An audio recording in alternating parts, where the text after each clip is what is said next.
now we're at a point where the walls are coming down and the space looks massive, and tomorrow when I go, they would have probably knocked all the wall down in the basement level, so we'll have basically, we're going to do like a tour video of what it looks like at the moment, and you can actually get an idea of the grand size of the space. How big is it? It's not small. It's quite long, isn't it? Yeah, it's quite. It's like a proper shop, shop front.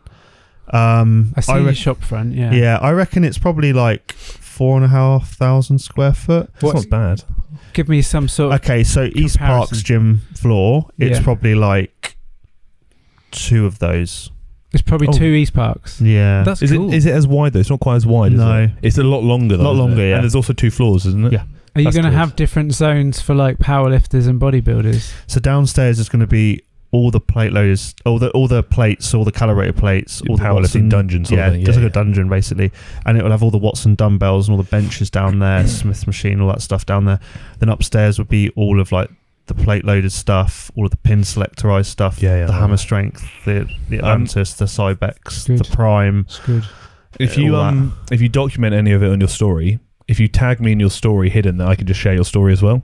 Yeah, because I can't share. I can do the same because you do. And because you share a lot of stories rather than posts. Yeah. If you tag me in all your stories, I can just share all your stories to my story. Yeah. Because obviously, if they're not posted, I can't share. Yeah, we're going to start doing a post. It's one of those things. I knew this was going to happen, yet I still wasn't prepared. Like as soon as it started, it was like, go. And I'm still involved a little bit in the other project I'm doing. So it's like, I've been in a van all day. Finger in the air. When you're driving, do you reckon it'll be ready? I think, put a date on it. I'm going to say we'll be open by the 16th of December. That's this year's amazing. That's the date I broke up with my first ever girlfriend in Time to rewrite history. 2016, I think. Oh, good. Well, we can invite her down. It can be a nice full circle. Yeah, we haven't spoken since the breakup. We were together 7 years nearly, and we've not spoken since. So let's keep it that way. This is your life. Imagine that. I launched like the thing of my dreams, and then Harry's like, actually, no, this is a reunion. This is a new beginning. Yeah. We're replacing the date significant with something that was sad, but is now good because one of my best friends is building something good. Do you want to build up like an event calendar of all the bad stuff that's happened in your life so we can arrange good things to happen on those days? I'm actually doing that at the moment. My therapist has asked me to do an autobiography of every like major event that's happened in my life that's probably like trauma related, and we're probably like 10% through at 5,200 words. It's 11 pages long. Is it going to turn it into a Hollywood blockbuster? It might do. I'm trying to write it well. Who's going to play you? You. Matt Damon. No, I want Tom Hardy. He's my favourite. Nicolas Cage. Trent really Affleck. Oh God, imagine. Nice. But that was good. I like that. But no, it's quite funny because obviously I actually really enjoy writing. I like writing as well. Speaking as well. I find it really like me too. I wrote the first email that we sent out to everyone. Why did I not get it? I don't think you're on our list. If you are, I don't know. You know what? I don't know if I uploaded everyone correctly. So sorry if anyone is and didn't get it. Can you send me the link to go on your list then later, after this, and then I can sign up for the list? I wrote like a little piece, and in a part of it, Max took a really cool picture of me yesterday. It was very moody. It was very dark, and it was kind of. I didn't know he was taking the picture at the time. That's good. So it was quite a cool picture. They're the best photo. Yeah, they are the best. Candid is what they call it. Yes, a candid kind of like picture. And I looked at it, and then as soon as I looked at it, I was like, yeah, that's exactly how I'm feeling right now. It's almost like I'm taking a quick inhale before the pause. Yeah, to contemplate. And so I did a little piece in an email that just basically said about like, most of you have probably never heard of me, but you know what I'm about is not really that important right now. This is what I'm here. This is why I'm doing this. And I was like, I actually really enjoy writing as well. Yeah, I find it really therapeutic. I've started journaling as well. I think it's just nice to. It's almost like a project because you write something, but how can I make it sound better? Then it's almost like I don't know. Sometimes it's like It brings out the best in you because ultimately it makes you. Like when we have general chat, we send text messages, we're all doing it as quickly as possible. Yeah, it's efficiency. So therefore, what you're writing is about efficiency, and sometimes it's just like you throwing grammar and spelling out the window, which I think is kind of storytelling, kind of worrying. Yeah. But then when you come to like write it, and it's for a good purpose, suddenly all these nice words and sentences and kind of like imagery and everything, all that stuff. Yeah. So I enjoy telling a story. So I was like, actually, I'm going to do one every week. Why don't we start doing some actual writing pump fiction like romance novels? Oh my There's god, actually, yeah. oh shit, I'm not going to read it out loud, but oh god. They're in the Discord, in one of my Discords I've got, obviously my gaming one, it's just someone has written an erotic fan fiction about me and my friend Martin, because obviously we wind each other up all the time, and now it's the worst thing ever. It's got like 6 parts. Could you send that to me? It's quite I can find it, but it's honestly, it's really bad. It's like makes you sick. It's really funny. No, but it's so Is it quite funny. graphic? Oh yeah, horrendously. Oh, Obviously, I want to no. clarify. I don't write it. I do the dramatic reading of it because I quite like reading as well. Yeah, I read it out loud to people in the voice narrator. chat. Yeah, I know. You're like Sir Ian McKellen or I Stephen quite like Fry. reading. You see, I quite like that, and it's actually really funny. There's also another thing I can't say on the podcast, and I'll have to save that for later. But I want to see. Send me the email because then I can post the email on my story. All right. Not obviously not now, but after this, and then send me the link to the mailing list, and I'll go on the mailing list, or just send you my email. You're like an audiobook reader.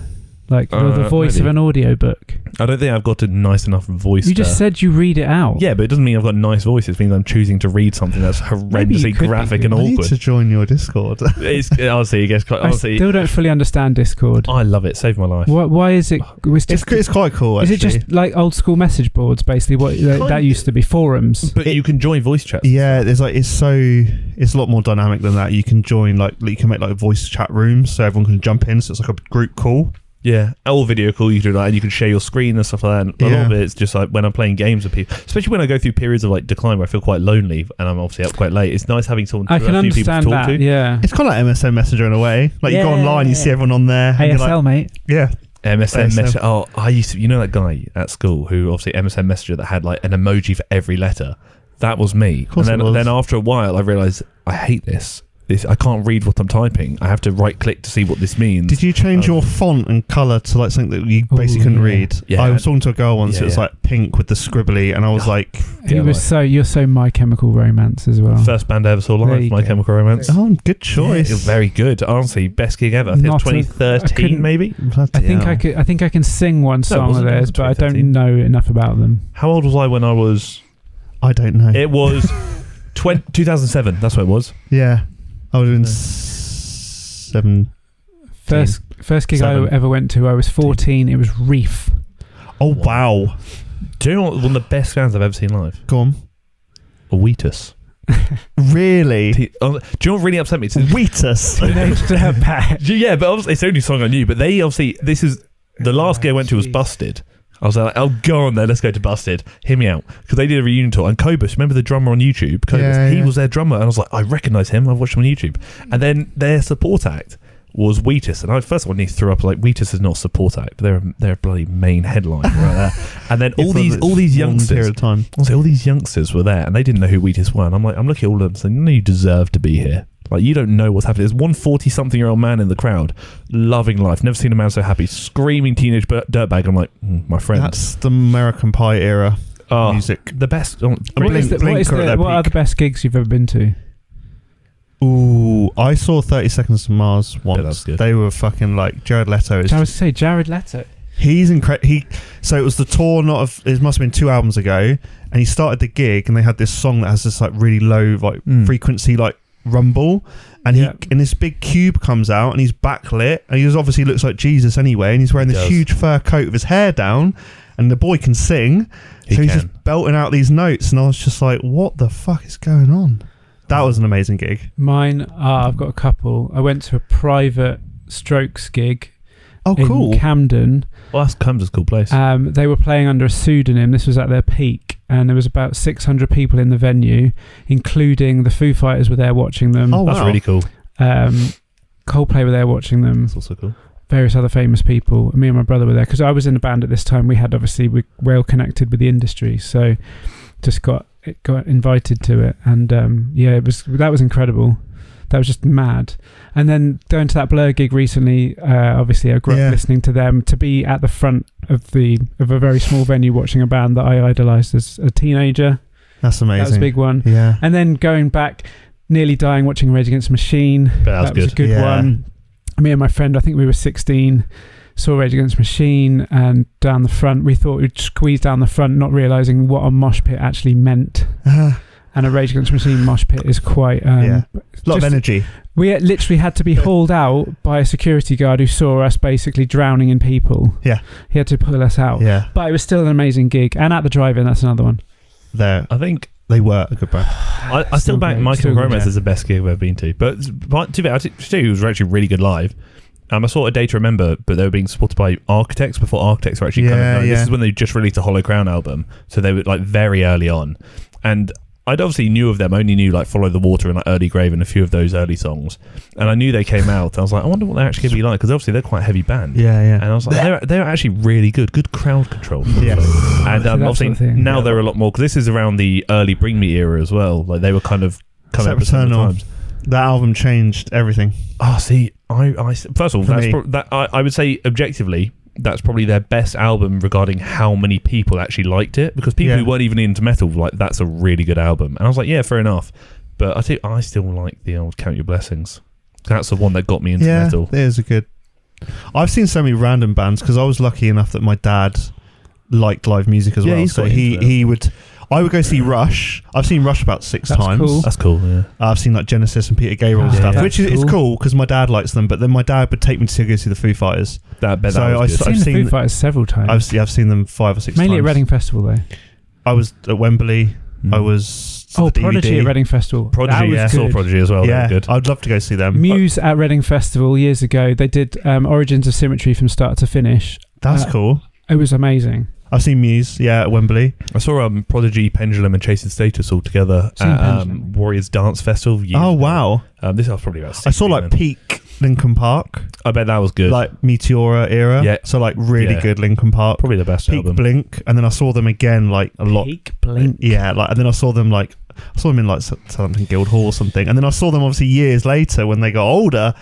And it's like, they didn't really seem to care anymore. It's really crap. Yeah, that's a shame. It kind of ruined it all because like Blink were like, they are iconic.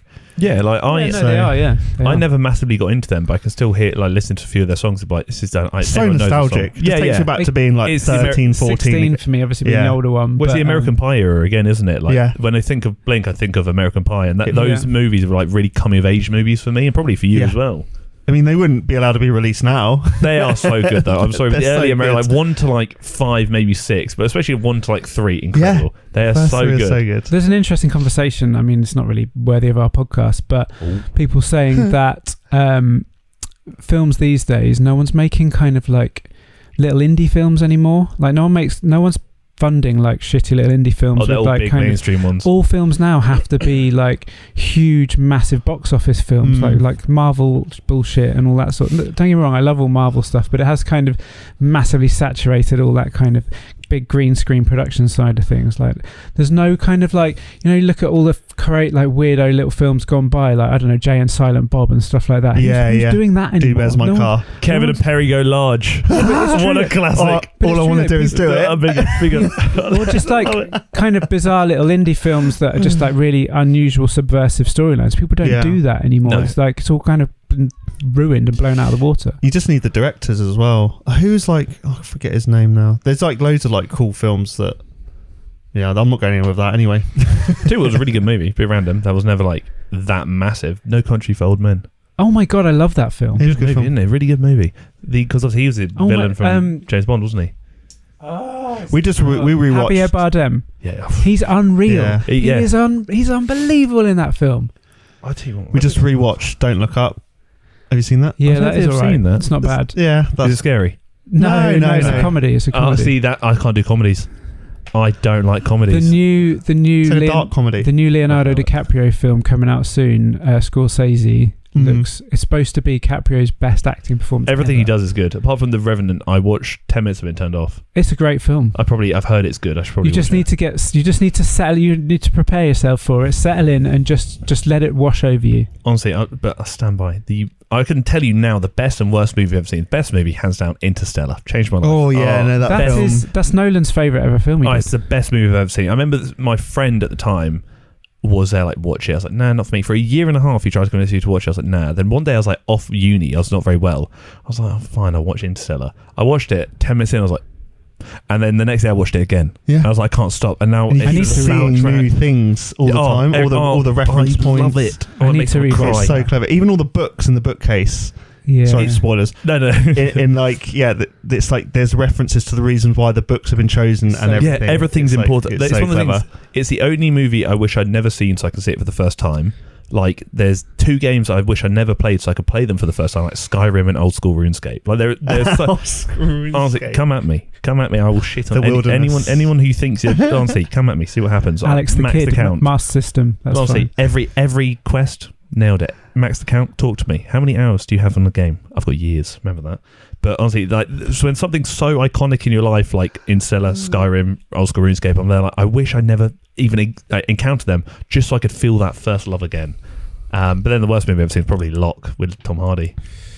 Trying to think. I need to come back to worst film I've ever seen. It's the only movie I've never that and The Dictator I nearly walked out of in the cinema. But Tom Hardy basically sits in the car. I'm sure I probably appreciate it now, but the whole movie is him just sitting in the car on the phone. That's the movie. Like, that's the whole thing. Let me come back to you next episode. I'm going to come back to best films. I can easily say Goodfellas probably in the top 3.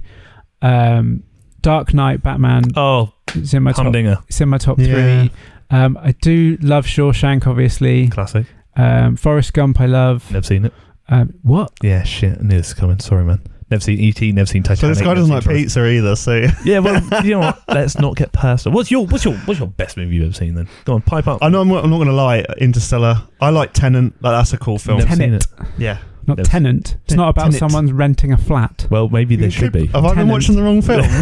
he's been on the dark web watching some like people get kicked out of their houses. I've been watching the wrong film. Oh, no. Tenet was an interesting one. But Nolan film, like, have you seen Oppenheimer? Yeah, yes. Yeah. Did you like it? Yeah, yeah, I did. I thought it was amazing. Mega. Banging. Did you watch it in the cinema as well? Yeah. It blew you away.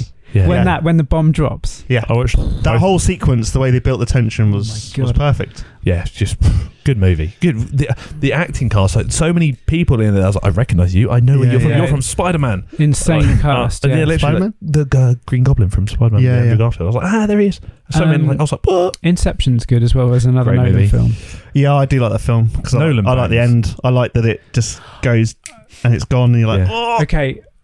2 Nolan films you might not have seen. I bet you. I know what. I can guarantee I guess one. I'm not going to say it, but I want to know if... Yeah, say it.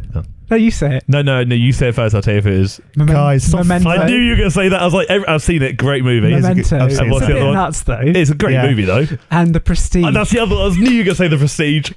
I bet he says Memento and The Prestige, because both of them are like kind of like... Under the radar. Under the radar, but they're also banging movies. Right, so Film Club, Pulp Fiction Film Club. Oh, I love them.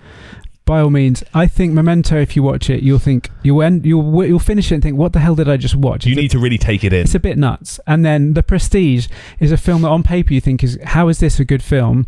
It's Christian Bale and Hugh Jackman together as magicians. Yeah. And David Bowie is in it as well, obviously. Watch that. I love that film. I think it's brilliant. Really good. So come back to us on those in the comments. If you've seen them already, then obviously throw us some opinions. If you say it's bad, you're wrong. Yeah, and it also throw us some of your favourite films in any comment sections as well. Yeah. I think that's enough music and movie chat. But I did enjoy that. That was fun. No one watched a movie. Off the hook. We don't normally do a little bit of that, to be fair. That was passion. That's what I like. Yeah, good. But how are we? Alive and kicking. Knocking walls down. Yeah, like the Punisher scene was whacking the wall. There's actually a massive hole in one of the drywall, but not intentional. Basically, we were trying to tip over a bit of kit so we could get it onto some dollies, and as I pushed against it, I then just went through the wall. Sweet deal. You are massive. He's too strong. Yeah, I am. He's too strong. Also, the walls weren't very good. As we're finding out, we keep putting things down and being like, like posters. Oh dear. Structural. We pull down a poster and a whole wall falls down. This poster's actually been supporting the wall. Yeah. You do notice a lot of buildings how badly built they actually are. Yeah. And you're like, you've just kept. I think that's the problem when you pay like a set fee. You're like, this is 100k. If they do it for 40. They won't give you 60 back. They'll just keep the 60. Yeah. So they'll cut every corner they can. So they can make as much profit. Yeah. So you start pulling down things, and then obviously our builders they're shit hot. So they're looking through stuff and being like, it's like there's like a random light switch at the beginning of the build. You switch it off, and it switches off like random things. Nowhere near where it should actually be. Yeah. So, that's kill switch. Yeah. but it's like not a very good one. So yeah, this is fine. We're figuring it out. Yeah, Good stuff. that's right. How are you, mate? Oh, I'm thriving. I'm grateful. Grateful. Nah, You've got an attitude of good. gratitude. Yeah, just grateful Ooh. for life being such a shit. Should I get on can't a just be t-shirt. That's a good one. We should get Pulp Fiction t-shirts. Pending. I did steal it, but you can. Oh, we'll have we it. have to say that. Yeah. Attitude of gratitude. If you heard him say Nothing's so, original you're these days. Yeah, no, it's just obviously been a bit of a shit period, but what a privilege it is to still be here and to be able to come out of it a better person, you know? Good for you, mate. Life's a roller coaster, man. Like we've all had. The thing is, it's that weird. This too shall pass thing is so true. It's also, I think, like, it's largely what you make of it. You can either sit there and be like, or as I kind of allow myself to for a couple of weeks, why is this happening? I can't believe this happened. Or you turn around and say, I'm glad this happened because it's given me an opportunity to prove to myself how much I can overcome and how much better I can be at the end of it. You don't have to be glad it's happened, but you can. glad.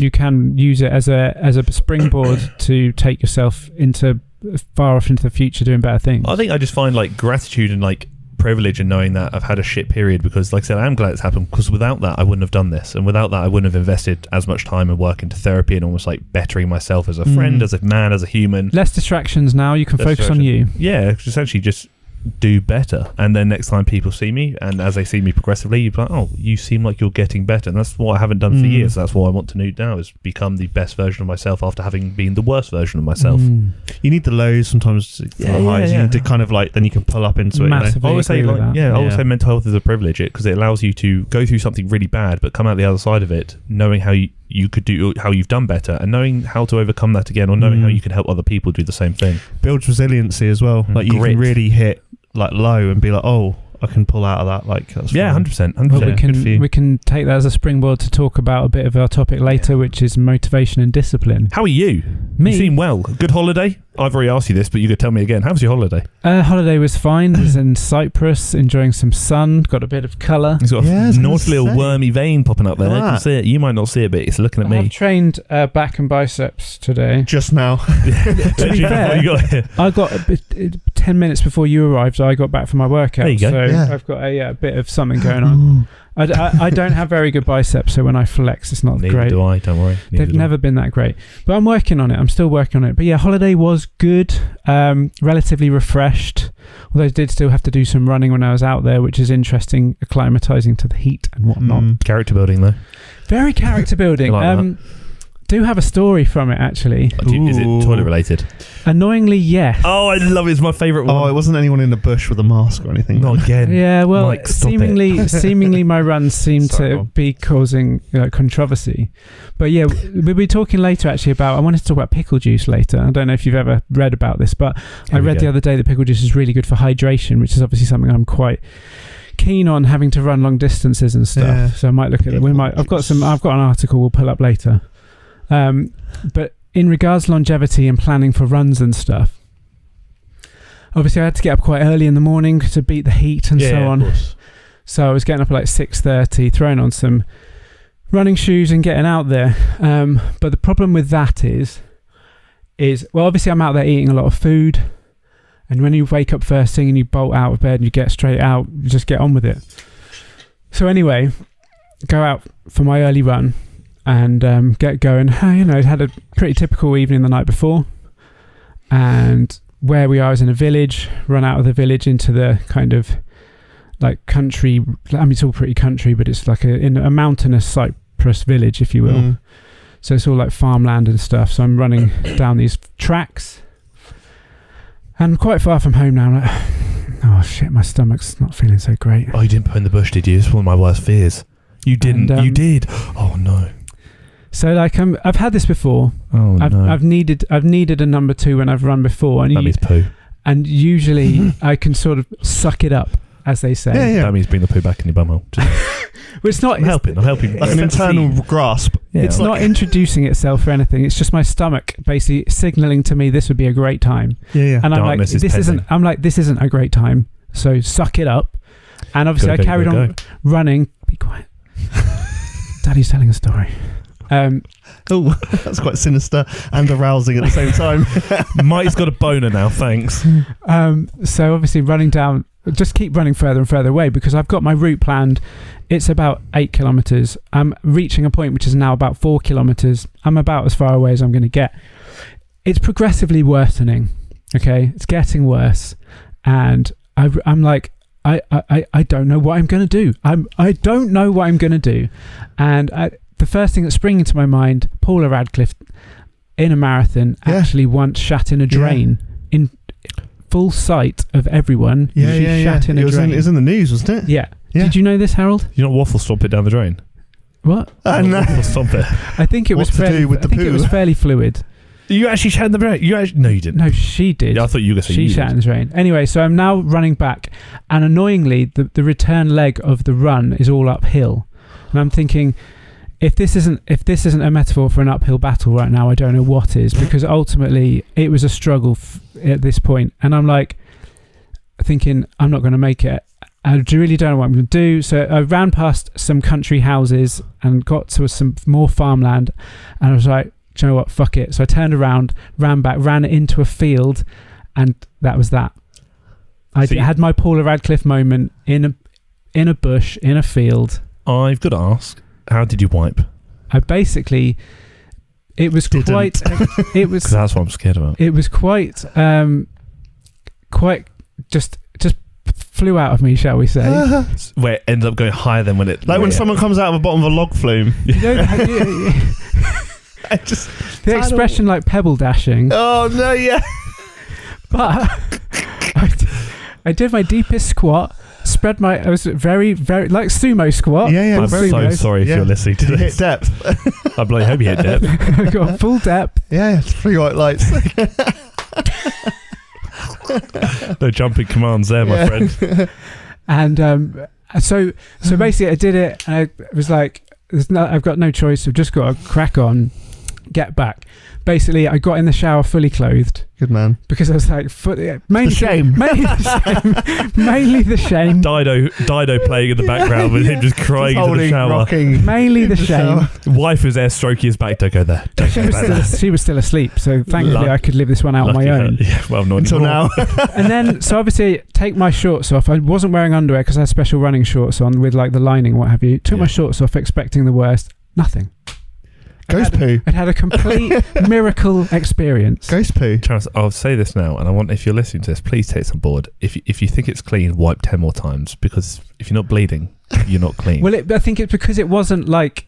I'm not going to go into the detail, but maybe anyway, it's your squat stance, because they say you should poo correct. in the... This is true though. They, like when we talk about how we go to the toilet, we like the other countries have got it right that have to squat down a hole and stuff. The intestinal tract to be as straight as possible. Sometimes when I'm at home, I'll put my feet on a step in order to. You can buy a special step which goes against the toilet, but this just heightened that whole thing for me. The fact that I got into the perfect squat, shall we say? We'll be the judge of that. Yeah, I should have sent a photo. Yeah, guys, am I getting depth? Seriously, you got a butt wink. I was about as deep as it gets, and that's my trauma. And I for the rest of the day was like, I can't believe I've done that. It's like I can never undo that. You know, have you ever seen Game of Thrones? Obviously. Where, like, was it Cersei? She's walked through, like, and they're like, shame, that's you, yourself, just shaming yourself. You'll go back there and you'll see like a really big tree has grown exactly in that spot, and you're like, that'd be nice. Was it a farmer's field? Yes. So some poor farmer is going to harvest his crops, like, an animal's done a poo here. It was Chris. It was in a bush. He's dropped all these pebbles there. It was in a bush. There must have been a small animal here. It's not very... I should have saved that for the finale of the podcast, really, as opposed to the very beginning, but... We peaked. Well, it gives us a chance to talk about pickle juice now. Yeah, well, I guess I should launch into the episode. Oh, yeah, there you go. Goodness. Yeah, that would do, wouldn't it? We're getting so casual with that now. So I thought that was the episode. Yeah. Get the shame on his face. He's ashamed. He's the one who brought up poo this time, not me. That's true.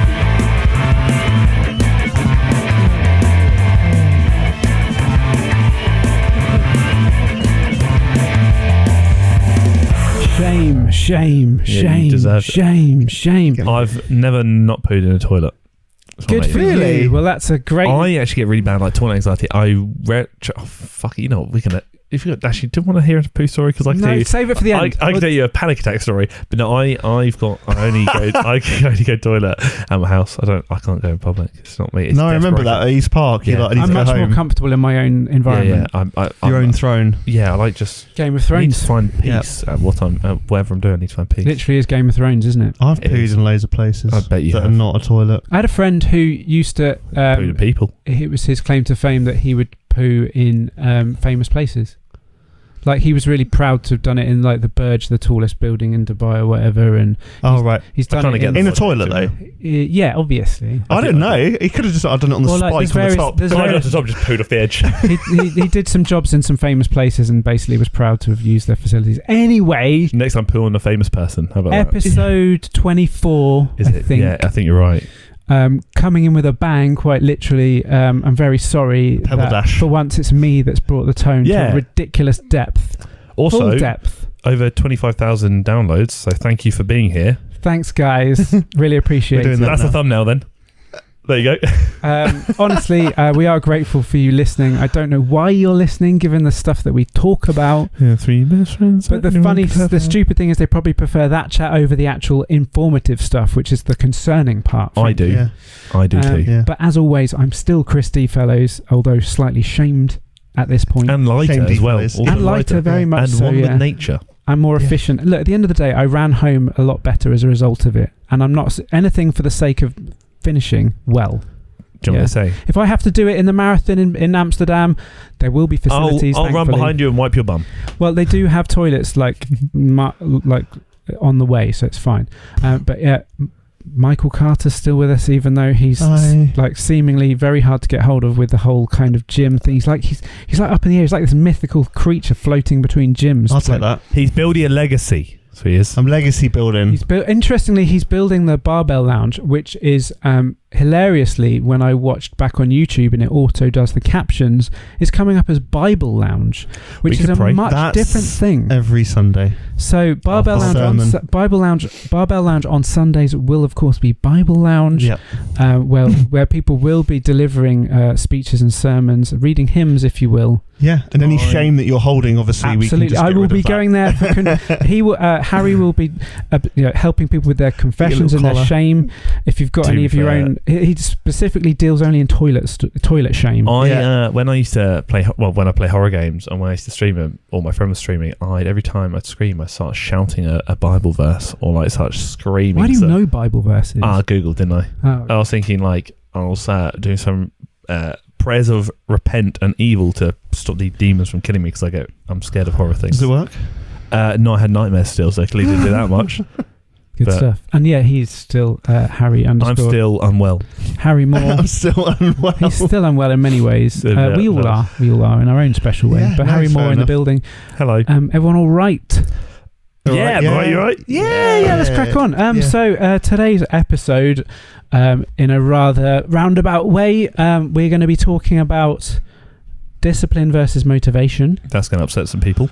We'll save that one for the end, maybe. Yeah, probably a last one. I reckon I want to talk about pickle juice. Pickle juice to start, Sam Sulek second, discipline versus Sam motivation. Sulek. I don't know if you listeners or viewers at home know much about him, but Harry seems quite taken by this young man. I'm very intrigued. Not in a Russell Brand way. He's taken by him in a kind of, That's very topical. That is very topical. Yeah. I mean, do we talk about that? I mean, there's not a lot to say. I really. don't know enough to He's really... a very naughty boy, as Russell would say. Yeah, I'm not surprised because he's kind of worn it quite openly, like that he was addicted to drugs, addicted to sex. So the fact that something's done come out shit like that, things it's like like, yeah, well, that would make sense that something like that would have happened. It's not. I think... It doesn't excuse it. It doesn't make it okay at all. But it's like it's taking responsibility. You say, I don't know whether he did it or didn't. I actually don't know much about the story. It's not something I investigate.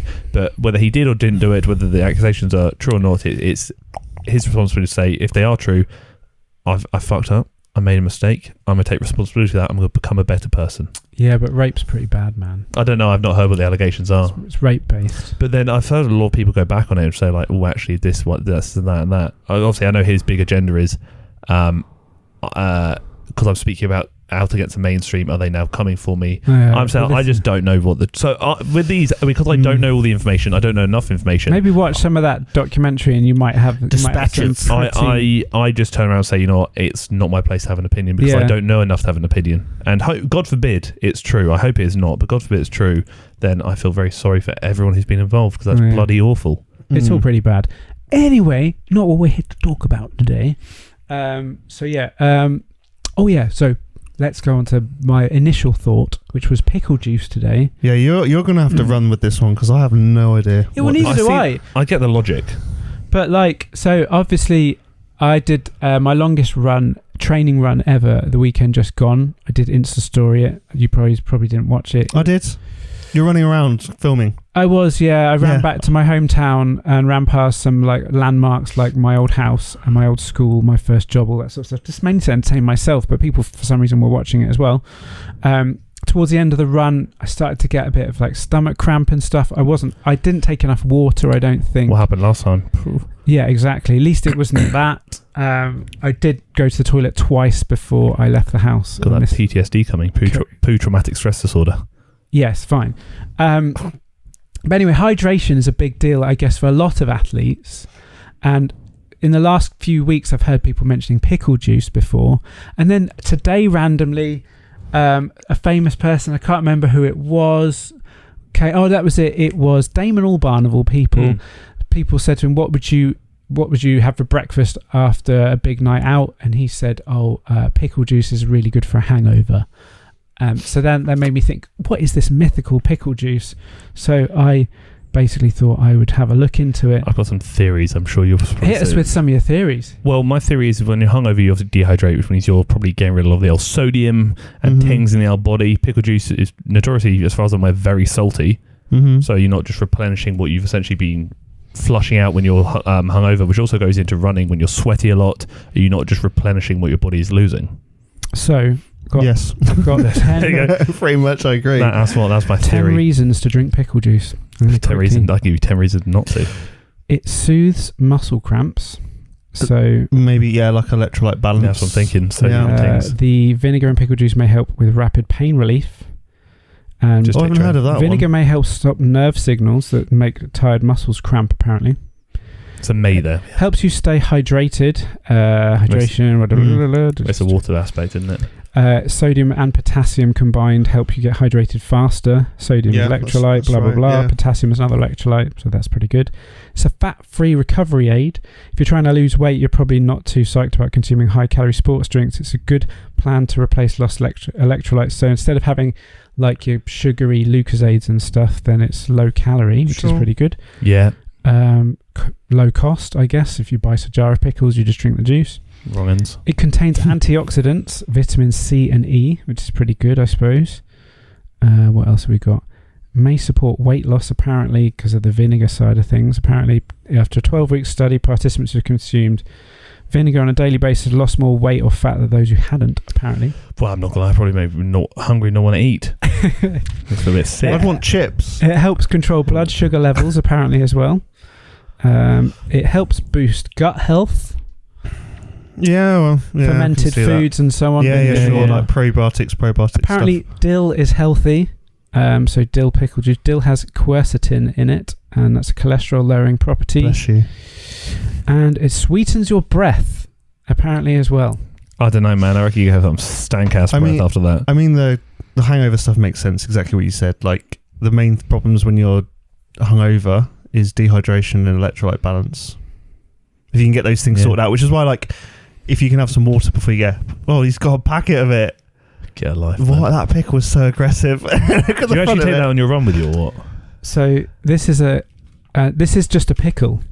Yeah. Why? This is from America. Funny enough, I've had it. You can tell. Yeah, no, I've seen them. A packet pickle. It's a giant. It's a large pickle. I don't like pickles. I hate them out.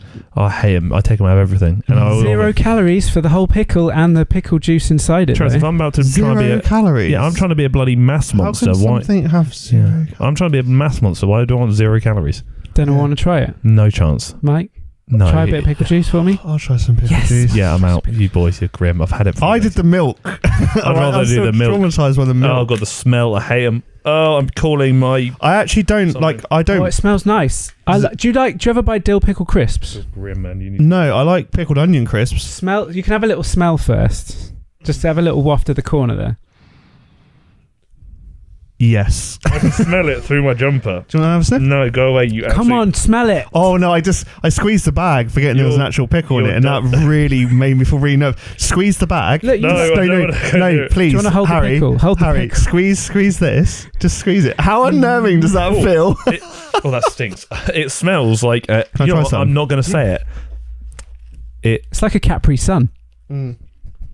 feels like a penis, doesn't it, Mike?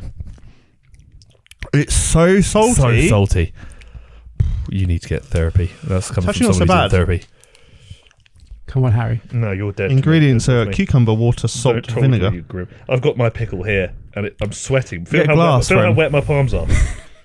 He's actually This is- sweating. He's This sweating. isn't worse than the milk, though, is it? Yeah, 100%. The milk was great. Oh, you need... Honestly, I'm calling my therapist. Lucy, where are you? You said Oh, it. yeah. Yeah, that's right. You're done. Okay, the second mouthful wasn't as pleasant. I'm going to have this instead. Going back to ye old faithful. Yeah, I'm going to eat this pickle inside later, by the way. Is that a threat or a promise? It's definitely a promise. that gonna means try it's some- willy. That's what I was getting. Is that what we want to do there? Mango yeah. loco. That's not Oh, bad. No, it's not bad. It's just very tastes salty. like dill pickle crisps, which I love. Well, who are my friends? Honestly, I need to reevaluate my I'm okay friendships. with that. I will finish this. Finish it. I need a little straw just to pop in. Yeah, it's You know what? Capri. It's basically Capri I'll Sun. do without- Isn't there like an American drinks a pickleback? Is that a shot where you get pickles, Look, let's pickle just- juice, and then I don't know. Someone please elaborate. Let's just take a bit of trend. How about that? I love the fact that he's like, I refuse to put this crazy thing in my body. Let's I'm put not a going to trend. put this in my, but I will inject a load of tren into it. Yeah, let's take a bit of trend. To clarify, no trend. My brain couldn't hack it. Apparently got bad brain. Spicy brain. No, don't betray my character like that. There we go. So, pickle juice people. So, if you endurance athletes or hungover types out there, you might be one or the other. I have no idea. Yeah, get help. By all means, get yourself a jar of pickles. Enjoy the pickles if you like pickles, or gherkins if you prefer to say it the way English people say it. And enjoy the juice. My lips are so salty now. I've got my pickle here. I'm happy with that. It's wet. Is that a bit of a landmark moment for you in the podcast? I hate I still think you should have tried a little bit. I'll probably end up back in therapy. I'll go there for you. Don't worry. I have to go. I went in Rome. I have to go. I'll have to go live in at the hospital. Are you now saying before I to visit. me you will you point blank refuse to try a tiny little Yeah, I'm bit? not going near your. I've had pickle juice before, and I know what it does to me. You make it sound like ayahuasca or something. I'd rather do that. 100%. Give me some. What was it? Hallucinogenic. The DMAA. No, not the jacked. The drug. The DMT. DMT. Give me some of that. Yeah. Give me some of that. We'll do that instead. You're definitely not coming with me to Amsterdam, that's for sure. Nah, Because you'll be a liability there. Because I won't be able to look after you the whole time. Can't even look after myself. I'll Big look man. after you. Yeah, you might look after me. Okay, fine. He's already having to look after me. Look, there you go. It's a whistle-stop tour of pickle juice there. I don't Nice. feel like we need to go into any other detail. Yes. Fine. I feel hydrated. Yeah, look, see, he's going to... Do you feel like you could go for a run? I feel like I could drive that massive van home now. The endurance Michael will have for the rest of this episode and the evening for that matter, he's going to be I need strong. so much endurance. Do you know what you need? I need so much endurance. More caffeine. Yeah, I'm consuming. You Yeah, are you need sponsored by Monster, aren't you? I am at the moment. It's just getting me through.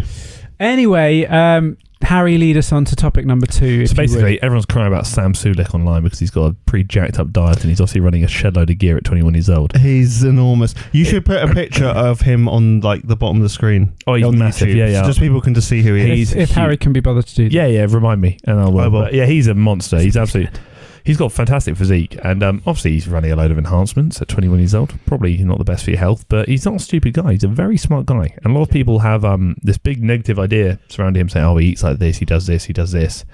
But then Seth Rossi did a really fair video saying, oh, everyone's blasting his diet, everyone's blasting his gear use, which I get is obviously not the best, but he's 21 years old. When I was 21, I was a right knobhead. I was doing some silly stuff. Yeah. Were you doing silly stuff at 21 years Dude, old? I was at uni.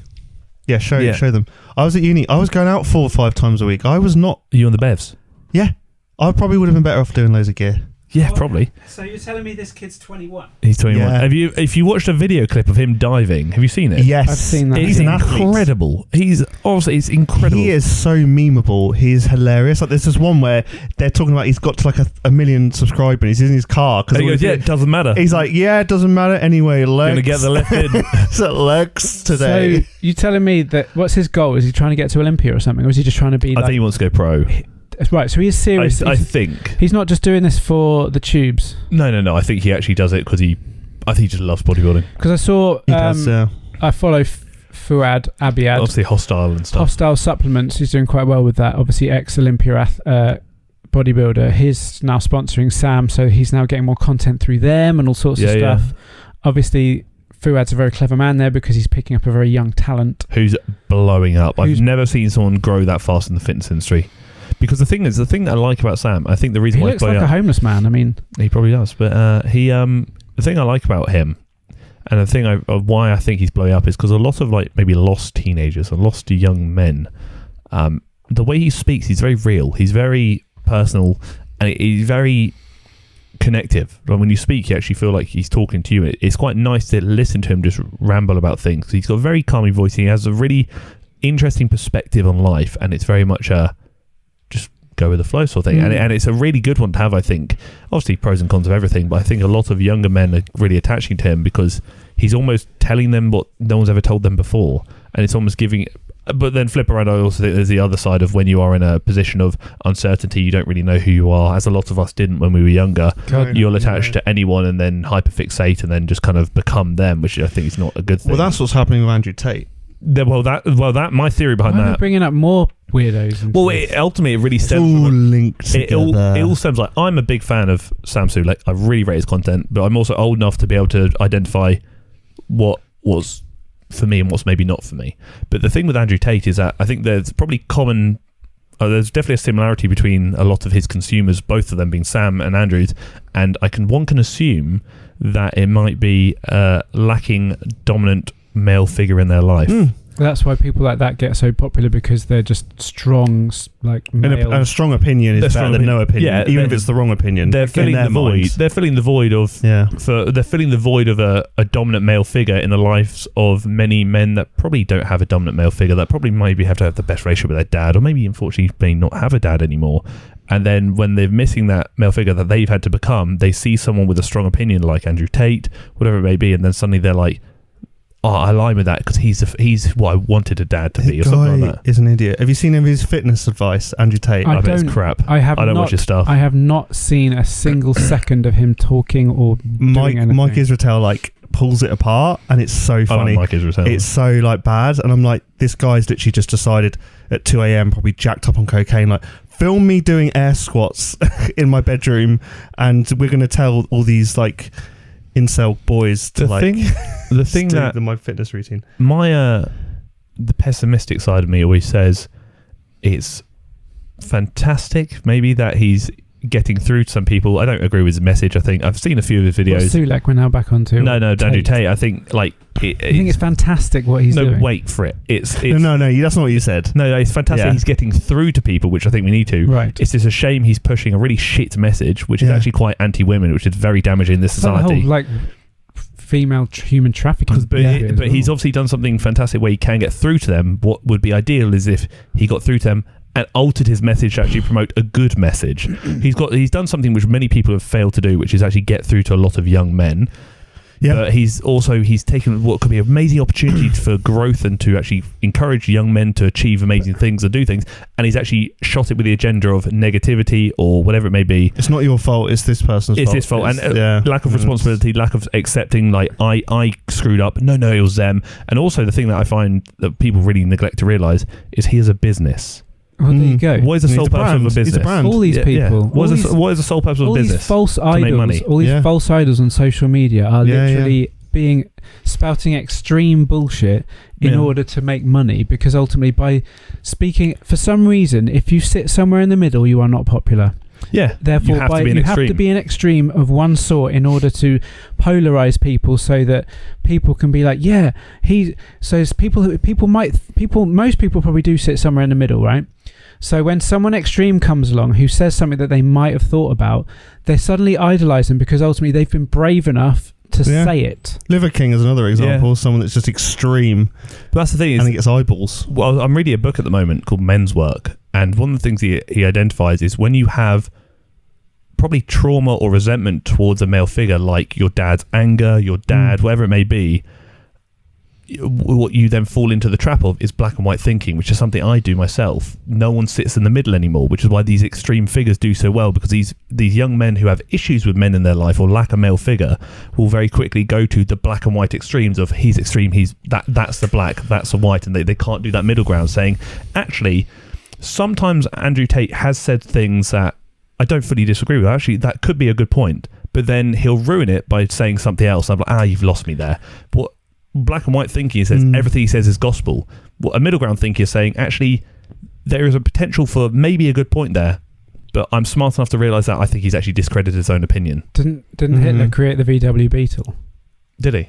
There's a really interesting thing on Netflix, How to Become a Dictator, and on that they talk about Hitler, and one of the historians that everyone always says, if that had happened now, we wouldn't fall for it, and they're like, you 100% would do, because of the way that he built his power through the fact, and you look at all these people, you get disenfranchised people that are polarized and split, divide and conquer. So you've got one group versus another group. Yeah. People are frustrated, they need an outlet, they need something to blame.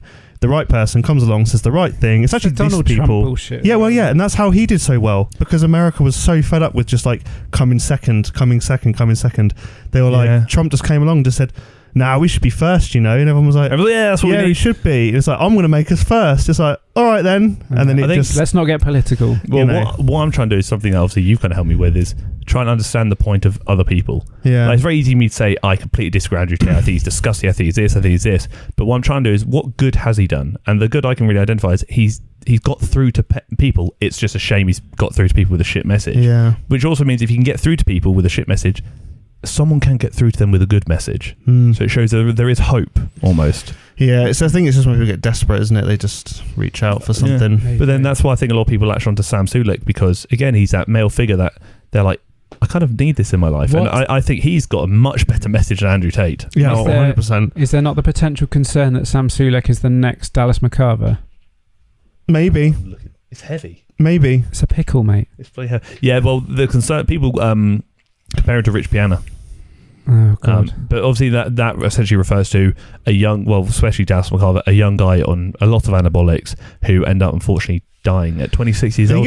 He gets like almost martyred then, doesn't he, if he dies young? Do we have any sort of short and long-term predictions for Sam Sulek?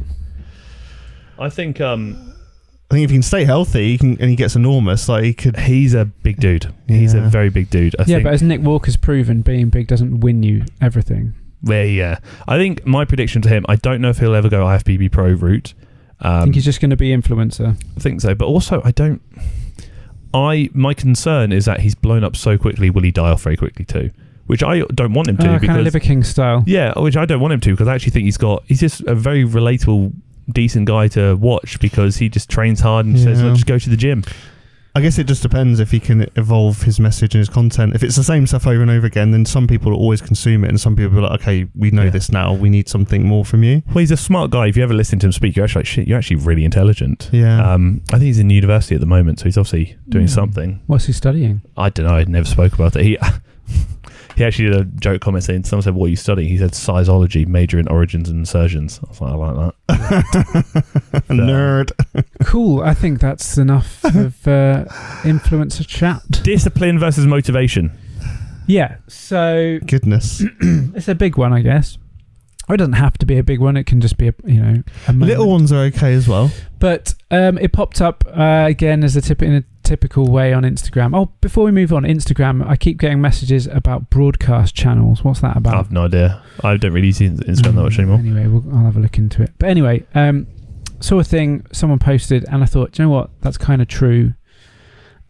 We see a lot of motivational posts and stuff, and saying about how you should, want to do stuff, getting up, seizing the day, all that bullshit, all your typical Monday motivation stuff. Give you a kickstart for 10 seconds. That has been rife in the fitness industry for about 10 years now. Motivation Monday and all that jazz. Yeah. But we're not motivated every day. Like not motivated most days. Some days you wake up and I don't want to get up and do the thing. No. So you can't always rely on motivation, but one thing you should rely on is your discipline. Now, you look at the most successful people in sport and business or whatever, I would probably say most of them weren't necessarily always motivated, but they were always disciplined. Well, it's the difference in motivation makes you want to do something for a short period of time. Discipline is where you do something because you know you should. Because I can't be asked to go to the gym, but I'm still going to go because to achieve what I want to achieve, I need to go to the gym. Not because I want to, but I need to. And it's like, same with like university. I really can't be asked to revise, but to get the grade I want, I have to revise. So I'm going to revise because the want of the end goal is more important than how I feel right now. Kobe Bryant got up and got in the gym at 4 a.m. every day because he had to do that to succeed, to achieve what he needed to achieve. If you want something badly enough, I think in most cases you will find a way to get it. That is exactly correct. There's always a way if you want something hard enough. I actually had this not debate, it was a bit of a disagreement with someone recently, and they said, I can't. I think it was about training. They're like, I can't go to the gym. I said, why not? I just can't bring myself to do it. I said, well, it's not that important to you. It is that important to me. I said, well, it's not fundamentally. They didn't give you a reason. No, they're like, I'm just not in the mood, not motivated to do it. And I was like, okay, then it's not a priority for you right now. It's not that important to you. Yeah. And that's fine. If it's not your priority, that's fine. No, that's not true. I said, well, no, I actually disagree. I think it is true. Oh, no, it's not because I'm just tired. I said, yeah, but if you wanted it, tiredness wouldn't stop you from getting it. And like, no, I do. That's a narrow mind. I said, well, no, but it's truth. If something's I'm really tired, I'm still going to brush my teeth because brushing my teeth is a priority for me. My training for this marathon, or maybe even more so the previous one, which was harder because it was my first one. There were many days when I was a bit sore or was a bit tired, but my plan said that I needed to go and do a particular run that day. I wasn't looking forward to it, but it was there. It was in black and white. If I don't do these things on that plan, then I will not turn up to that event knowing I gave it 100%. When I was doing bodybuilding competitions and I had to get up and do morning cardio because that was part of my plan, I didn't want to get up at that time. I wanted to stay in bed. But if I skipped the odd one here and there, okay, yeah, I probably would have been all right, but I would have stepped on stage knowing that I hadn't given 100%. Yeah. And it's the same with the diet. It's like we've said before, like, whether you should say yes or no to a social event or bad food or whatever. Depends on the reason. If you've got something you're working towards, discipline needs to kick in. But then you were saying earlier when we had this little brief pre-chat about this, like where mental health starts creeping in. Well, I think it's the kind of like idea of what we kind of spoke about earlier. Of the thing that concerns me is the fact that obviously mental health. Say it with your chest. Mental health is an important thing, and it's a great thing that we all talk about it now, and it's a real thing, and we've all suffered from it individually in our own ways. Massively, yeah. But is it becoming an excuse? I think it's a really hard thing to admit, and oftentimes people who face resistance to that question are the ones who might be victims of it themselves. And I can hold my hand up and say, actually, I've used it as an excuse before, and if you presented me with that question when I'd get really resistant to that. But now I'm out of that headspace, I can look back and say, actually, I think that's a fair point. Is it an excuse? As a coach, when you're trying to enforce a plan on someone and they come back to you and say, this is too much, I feel like my mental health is suffering and I can't handle it, at what point do you look at that and say, is it really, or is it the discipline you can't handle? Do you see what I'm trying to say? That's a really tough conversation to have with someone because it's such a personal thing. It's also due to interpretation because you can't see. But this is what I'm trying to say. My concern is that people now, because of this huge mental health awareness, which we've spoken about in many episodes, we celebrate it, but now is it this kind of this thing in people's minds that turns on when something starts feeling hard? Do they then, this mental health little switch kick in? Instead of the discipline switch kicking in, it's a mental health switch kicking in that says, this is too much for me. I can't do this. Whereas other people, the discipline switch kicks in and so, no, yes, it is hard, but I need to do this. It's resilience, isn't it? Well, that's exactly what I was going to say. It's the lack of resiliency at the moment. Because I think it's very fair when you're having a really bad day or a bad period. You sometimes you're actually allowed to stay in bed for a couple of days. I agree. You're allowed to embrace it. But what I always say is this: is you are allowed to feel shit. You're allowed to take some days off. And mental health is not your fault, but is your responsibility. You have the choice of saying, "Oh, I feel a bit shit now. I'm going to stay in bed for a day, but tomorrow I'm going to do better." Or you say, "I'm going to stay in bed until I feel better." You're probably never going to feel better. You're going to be in bed forever.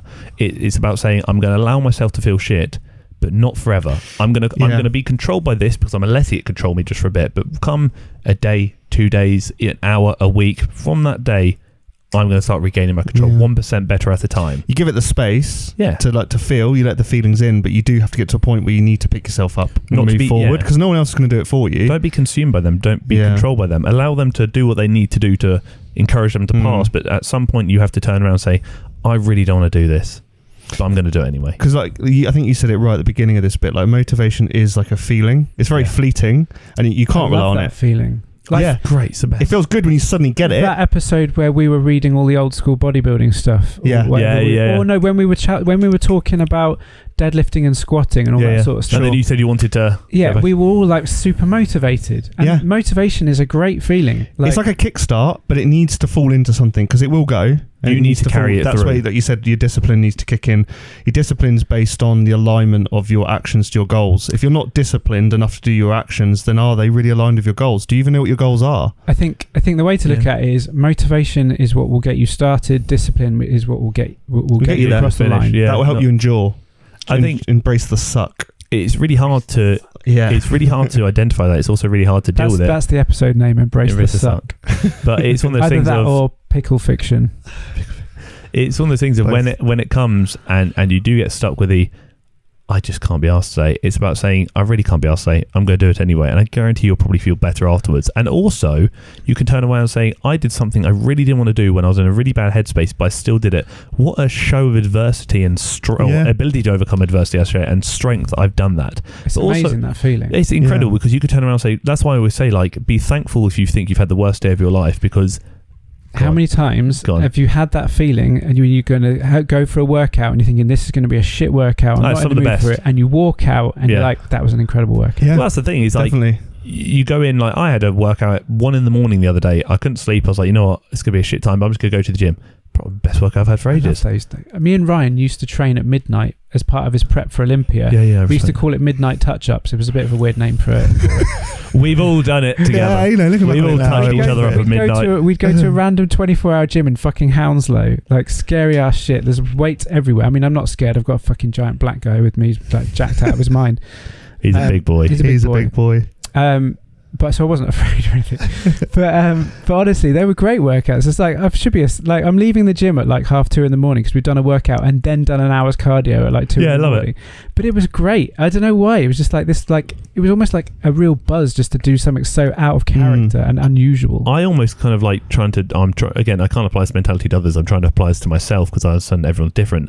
But what I'm almost trying to do is encourage shit times and see what I can do in those shit moments. Imagine if you can, like, in your worst day or having the worst day of your life, you could still get what's needed to be done. Imagine what you could do on your best day. Like, if you still go to the gym on your worst day, imagine what you could do on your best day. That like unwinds into this whole idea of like exposure to adversity, because you build resilience, that you said earlier. Yeah, like you look at, like, I don't want to sound like an old man, but no, go for it. You look at some of the younger generations where they don't have that as much adversity, or traditional adversity, I'll say, because they still have their own struggles their generation has to deal with, which I don't think we suffer with as much. No, I'm very different now. Very different. You know, they kind of shy away from adversity, and it's a lot more of like expose yourself to hard times, because like there's that whole thing. It's like tough times make tough people make good times make weak people make tough times. It just goes around in a circle like that. So the more resilience you have, the more you can put up with, exactly what you say.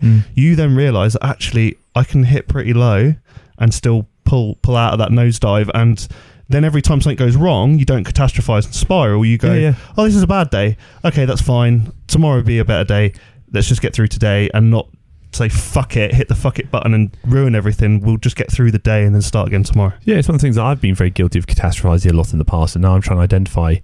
A lot of that comes from almost like, to me, like lack of self-worth, where I don't really know my capabilities, but if I can overcome really bad periods and still do something good with that, I can turn around and say, shit, I'm actually quite a strong dude. I can actually do that. And then you're like, oh, this is really annoying. Could be worse. And it is annoying, but I'm going to fix it. I'm going to do something with this information. This has really annoyed me.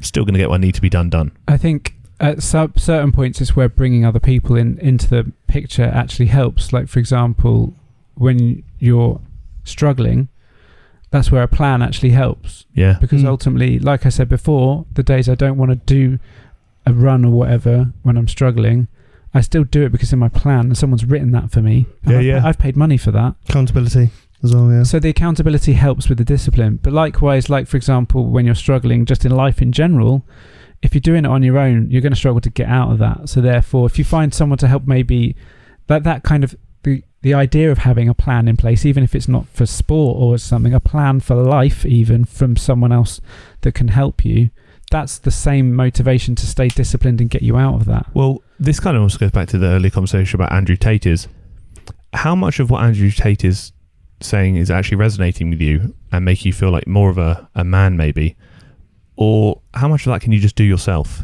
Why are you relying on another man for this validation? External, why are you relying on someone to give you this motivation to make you feel like you are something of worth when you should find your own worth? And but that's true of all social media. People rely on social media for motivation all the time. I mean, how many people on Instagram are kind of pumping out all these memes and like little kind of like motivational bits and pieces? I think, why are you relying on that? I think when you're very lost and you lack direction or guidance or respect for somebody, it's very easy to fall onto these people to provide it for you. You're desperate, which is why I think Andrew Tate is such a smart guy, because he's latched onto desperation. Yeah. All successful people, like dictators and leaders, basically prey on the desperate. But it's almost, I challenge you, if anyone here, any men, women, whoever it may be, are big fans or hyper fixated on an influencer, Andrew Tate perhaps, even Sam Sulek perhaps, good or bad, I challenge you to identify how much of what you're saying is something you genuinely believe in, but separate that and say, if no one else was around, who's the person you would want to be? Do you want to be someone who's anti-men, anti-women, anti-whatever, or do you want to be someone who actually tries to do better, be better to everyone that you come into contact with? Like have a real think about who you want to be as a person and figure out, is who you're following online actually aligning that or deviating you from that path? There you go. Boom. Pickle drop. Is that like a mic drop here? Do you want to drop the pickle? You need to do it like. That's rubbish. Your pickle doesn't drop very well, does it? He didn't give it. You don't want to damage it. I don't want to damage on the floor because I've got to bend over and pick it up. Do you want to drink some pickle juice to celebrate? Thanks. No, thanks. I want to basically say, stop following people online that leading you down a shit path and building toxicity. Build your own path. Build your own path, guys. Yeah?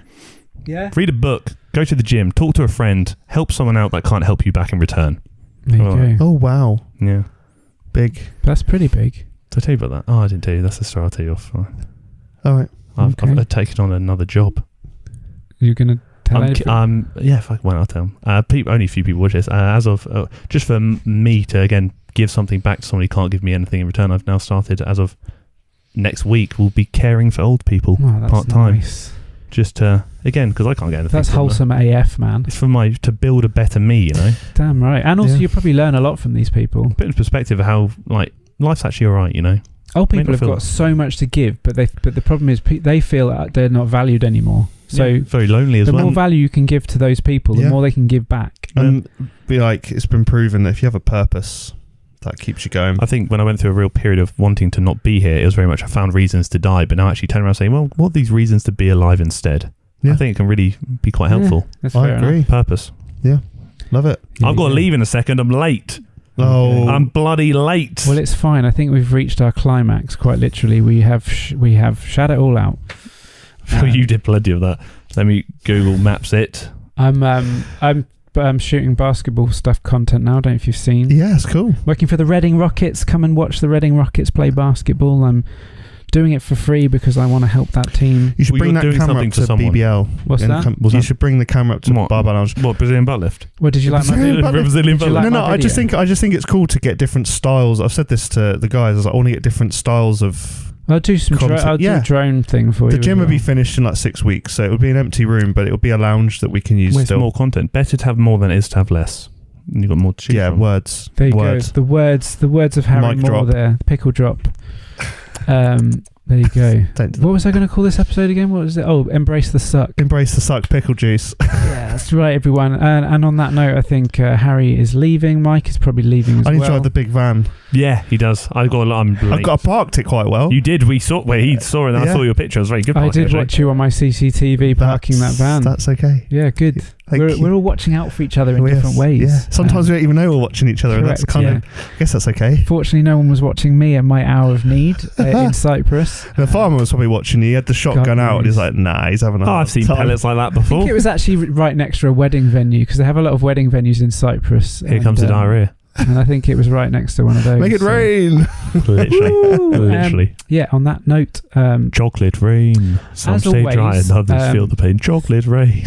Thank you for listening to us or watching us if you're on YouTube. Days on day. Do contribute. If you have any messages, leave them in the comments below. If you have any questions, stop idolising people online. Idolise yourself better. Idolise yourself better. And on Instagram at pumpfictionpod. Correct. I'm at Christy Fellows, radical.mike, Harry_TFNL, and this has been another bizarre yet brilliant episode 24 of Pump Fiction. Good night. Bye. See ya.